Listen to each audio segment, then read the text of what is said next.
From the beautiful Golden Isles of coastal Georgia, Golden Isles Primitive Baptist Fellowship presents Sunday Morning Devotional. Join us each Sunday morning at 9 a.m. on this YouTube channel. And now, here's our speaker, Pastor V. Vernon Eccleberry, with today's message. Good morning.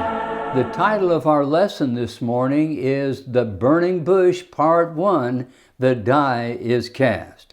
The stature of Moses, the great prophet and leader of Israel and writer of the first 5 books of the Old Testament, didn't begin at the burning bush. It all began in a humble cabin in Goshen with a little boy sitting on his mother's lap, hearing her teach about Noah and Abraham and Isaac and Jacob and Joseph. So let's look first of all at the faith of Moses' parents. To understand the moving force behind what Moses became, we must go to his parents' extraordinary deed that they performed by faith. Hebrews 11:23 tells us, by faith Moses, when he was born, now this is the faith of his parents, was hid 3 months of his parents because they saw he was a proper child and they were not afraid of the king's commandment. So their faith, the faith of Moses' parents, saw that he was a proper child. That is, that he had some purpose laid out for him in the plans of God. They saw that in him afar off. And their faith moved them to defy the king's command and hide their child for 3 months. Their faith trusted God when they left their child among the reeds at the edge of the Nile River. And their faith was rewarded when the child was found and given back to their care by Pharaoh's daughter. Now we'll look at the faith of Moses, verse 24 of the 11th chapter of Hebrews. By faith Moses, when he was come to years, refused to be called the son of Pharaoh's daughter, choosing rather to suffer affliction with the people of God than to enjoy the pleasures of sin for a season, esteeming the reproach of Christ greater riches than the treasures in Egypt, for he had respect unto the recompense of the reward, and so forth. That's the faith that Moses exhibited. And there's a connection between verse 23, by faith Moses, when he was born, was hid 3 months of his parents, and the time that he spent in his parents' home when he was given back to their care by Pharaoh's daughter. There's a connection between that and what we read of Moses in verse 24. God's providence arranged that the young child would first be cared for by his parents. During that time, which was probably around 5 years, he would not only receive physical care, but also spiritual training.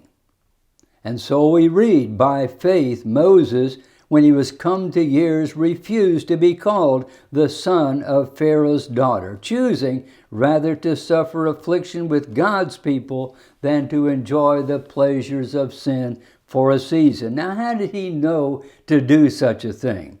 By faith, the scriptures tell us. And Paul, in another place, says, faith cometh by hearing, and hearing by the word of God. That's Romans 10:17.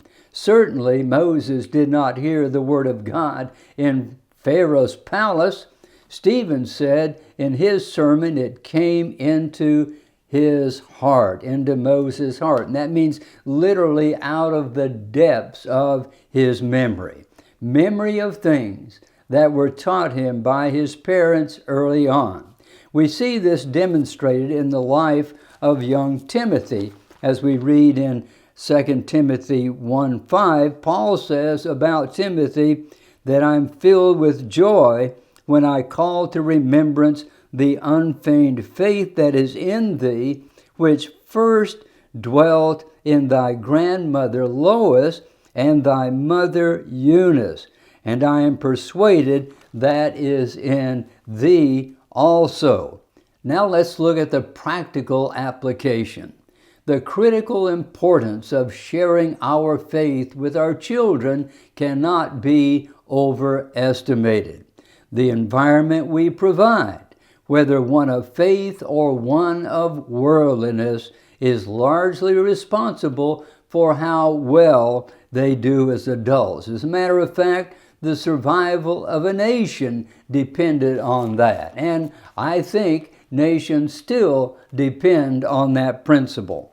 God told the nation of Israel in Deuteronomy 11:16, "Take heed to yourselves that your heart be not deceived, and you turn aside and serve other gods and worship them, and then the Lord's wrath be kindled against you. Therefore," it says, "shall you lay up my words in your heart and in your soul, and bind them for a sign on your hand, that they may be as frontlets," or always in front of your eyes. Now listen to this.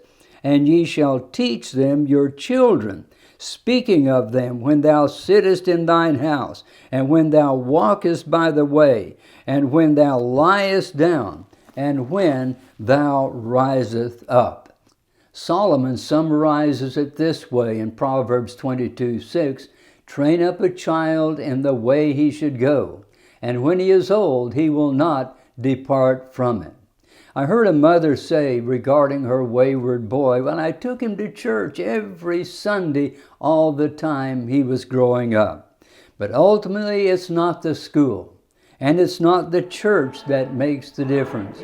It's the home. It's a little Moses being taught the faith by godly parents in a humble slave cabin that makes all the difference. Now may God be with you till we meet again. Thank you for joining us this morning on Sunday Morning Devotional. We hope you'll be with us again next Sunday at 9 a.m. on this YouTube channel. Have a blessed Lord's Day.